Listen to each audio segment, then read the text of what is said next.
Ya, menjadi mengingatkan kita pada saat Lebaran Idul Fitri di tengah hari kemenangan pada saat itu, ya kan? Tapi perayaan memang harus dilakukan dengan kondisi yang sangat-sangat terbatas. Sangat-sangat terbatas. Begitupun juga saudara-saudara kita yang merayakan Natal, khususnya melaksanakan ibadah misa pada pagi hari ini. Ada pembatasan tadi ya? Ada pembatasan dan penjagaan juga cukup ketat ya. Kita akan langsung ajak pemirsa untuk melihat bagaimana kondisi. Sudah ada Fahada Indi di Jakarta dan juga nanti ada Nachota Yosida di Surabaya. Fahada Indi, bagaimana persiapan dari jemaat yang saat ini mungkin sedang melaksanakan ibadah misa? Silakan. Selamat pagi Rati, Hari Fadil dan juga pemirsa. Ini saat ini kami melaporkan dari Gereja Katedral Jakarta Pusat. Untuk hari ini memang ada misa Natal yang dilakukan secara tatap muka dan juga online yang digelar oleh pihak Gereja Katedral Jakarta Pusat. Namun tentunya tetap ada pembatasan-pembatasan karena kita masih berada di masa pandemi. Tentunya pembatasan yang dilakukan oleh Gereja Katedral ini dengan tujuan supaya para jemaat bisa melakukan ibadah misa Natal dengan hikmat namun juga tetap aman dari penularan virus COVID-19. Untuk hari ini, tanggal 25 Desember 2020, ini ada 3 kali misa yang akan dilakukan oleh Gereja Katedral Jakarta. Yang pertama ini dilakukan melalui live streaming, yaitu pada pukul 9 waktu Indonesia Barat. Kemudian misa Natal tatap muka hari ini baru dimulai nanti pada pukul 11 siang dan juga sore hari pada pukul 17 waktu Indonesia Barat.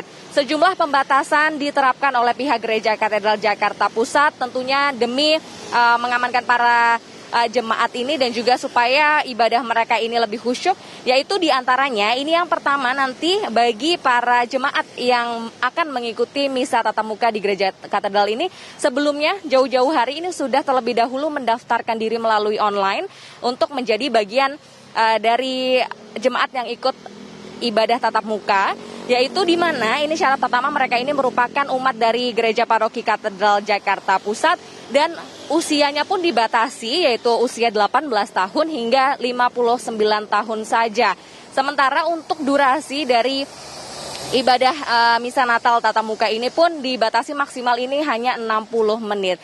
Dan nanti pun ketika setelah dari ibadah misa tatap muka ini nantinya para jemaat akan diharapkan ini bisa langsung pulang karena nanti di Gereja Katedral ini akan dilakukan penyemprotan disinfektan untuk mensterilkan kembali Gereja Katedral Jakarta Pusat. Selain itu, untuk total keseluruhan kapasitas dari Gereja Katedral ini normalnya memang bisa memuat atau mencakup ini sebanyak 1.500 orang, namun pada perayaan Natal tahun ini hanya 20%-nya saja yang nantinya akan terisi pada saat misa Natal tatap muka, yaitu di mana 20%-nya ini jumlahnya adalah 309.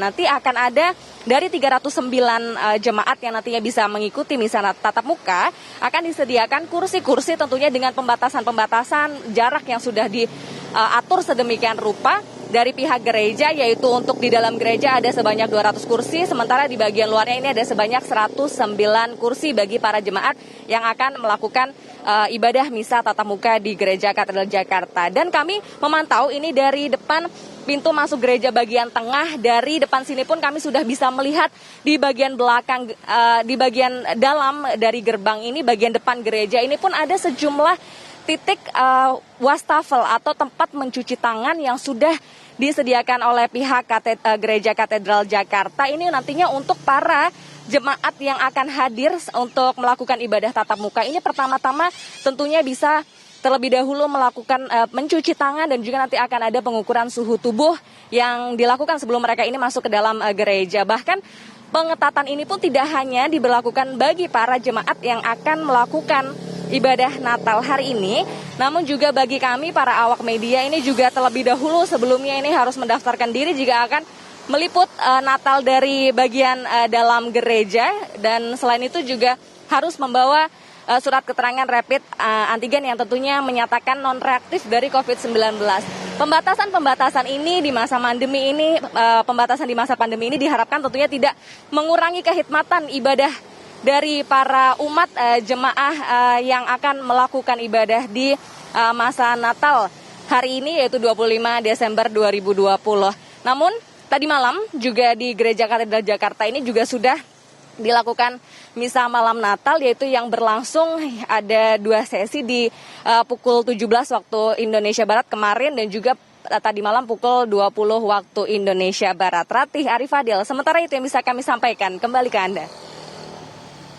Baik, terima kasih Pak Ada Indi. Kita bergeser ke wilayah Surabaya, sudah ada Nachota Yosida. Bagaimana persiapan di sana, Nachota? Ya, Kamarati, sama seperti halnya di Jakarta, suasana berbeda Natal tahun ini juga dirasakan di Surabaya, tepatnya di tempat saya mengabarkan di Gereja Hadi Kudus Yesus juga nampak jauh berbeda jika dibandingkan dengan tahun lalu. Saya akan langsung berbincang dengan salah satu pihak gereja, dengan Mbak Lucia. Selamat pagi, Mbak Lucia. Selamat pagi. Mbak Lucia, ini kalau melihat berbeda sekali, jumlahnya lebih sedikit. Kemudian tadi kalau saya lihat ada barcode. Ini kemudian perbedaan Natal tahun ini dibandingkan tahun lalu ini apa, Mbak Lucia? Perbedaannya sangat mencolok sekali. Kalau biasanya untuk dapat mengikuti perayaan Ekaristi seperti ini tidak perlu mendaftar karena ya sudah bisa bebas. Kalau kali ini kesempatan di masa pandemi ini wajib untuk mendaftarkan diri untuk memperoleh kartu registrasi yang nantinya akan ditukarkan untuk bangku tempat duduk di dalam gereja.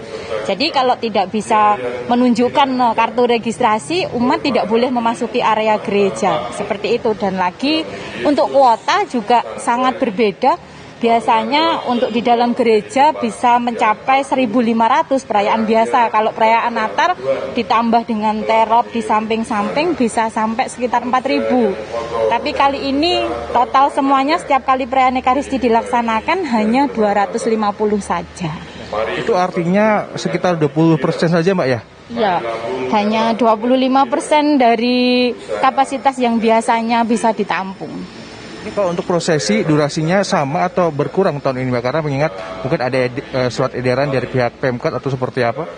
Untuk prosesinya tidak seperti biasanya juga. Biasanya berlangsung sekitar sampai 2 jam. Kali ini dikurangi hanya sampai 1-1,5 jam saja. Jadi umat tidak terlalu lama berkumpul di dalam gereja. Ya, Mbak, ini berarti ketika akan ada umat yang dadakan misalkan beribadah itu tidak bisa, Mbak, ya? Karena sudah harus mendaftar sebelumnya.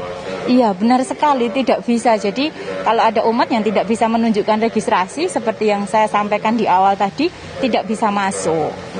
Untuk hari ini sendiri nanti akan ada berapa sesi untuk misa hari ini, Mbak? Bagaimana? Ada berapa sesi, Mbak, untuk misa hari ini? Oh, untuk hari ini ada 4 kali. Jadi ada ini pagi ini jam 7, nanti ada jam 11, kemudian ada jam 3 sore, terakhir jam 7 malam. Selain bisa diikuti secara offline, adakah juga nanti mungkin umat yang tidak bisa datang atau belum sempat mendaftar mengikuti secara streaming begitu, Mbak? Iya, meskipun di sini dilaksanakan offline, yang online tetap jalan. Hanya saja tidak seluruh perayaan Ekaristi diadakan online. Hanya misa pagi yang jam 7 ini dan juga nanti yang sore pukul 18. Mungkin ada poin-poin yang harus dilakukan umat selain mungkin harus pakai masker pasti. Apa yang harus mereka lakukan ketika akan datang ke gereja dan ketika beribadah ini apa saja? Mungkin jaga jarak atau seperti apa lagi, Mbak? Iya, pertama memastikan kesehatan. Di awal registrasi kami memesan kepada koordinator supaya dipastikan umat yang hadir itu sehat, datang di sini juga kondisi sehat. Kemudian mereka harus mematuhi protokol, salah satunya masker, menjaga jarak, cuci tangan, itu semua alurnya harus ditaati untuk bisa masuk di gereja. Mungkin usia sendiri apakah ada batasan, mungkin lansia atau anak-anak tidak diizinkan atau seperti apa, Mbak Lucia? Iya. Untuk usia, batasan kami juga mengikuti apa yang menjadi anjuran pemerintah. Usia dilaksanakan untuk usia 10-65 tahun, di atas itu tidak bisa. Ini artinya mungkin yang umurnya sudah lansia atau anak juga tidak bisa mendaftar, Mbak ya? Untuk yang lansia kami mengadakan yang khusus, jadi dilaksanakan tanggal 26, itu hanya untuk yang lansia saja. Ini mungkin harapan atau doa dari tahun ini agak sedikit berbeda perayaan Natal jika dibandingkan tahun lalu. Mungkin tahun depan harapannya seperti apa, Mbak? Harapannya semoga pandemi ini segera berakhir sehingga umat bisa melaksanakan ibadah seperti biasa dan tidak terhalang, karena memang ada kerinduan dari umat, tetapi karena ada batasan-batasan tertentu sehingga tidak bisa datang ke gereja. Karena untuk ikut Ekaristi di rumah itu pun juga sebuah kerinduan tersendiri untuk bisa datang ke gereja bersama keluarga, mengikuti di dalam gereja seperti itu. Terima kasih Mbak Lucia, selamat merayakan Natal Mbak. Itu tadi kabar aktif di Surabaya, kami kembalikan ke studio di Jakarta. Yesida mengabarkan langsung dari Surabaya, sebelumnya Fahada Indi juga dari Gereja Katedral di Jakarta Pusat. Selamat melanjutkan aktivitas Anda, sehat selalu, berhati-hati dalam melakukan peliputan. Ya, walaupun tadi dikatakan ternyata banyak keterbatasan ya, jumlah kapasitas di dalam gereja dibatasi, kemudian juga usia juga dibatasi, tetapi semoga tidak menghilangkan dari hikmat Natal pada tahun ini. Betul.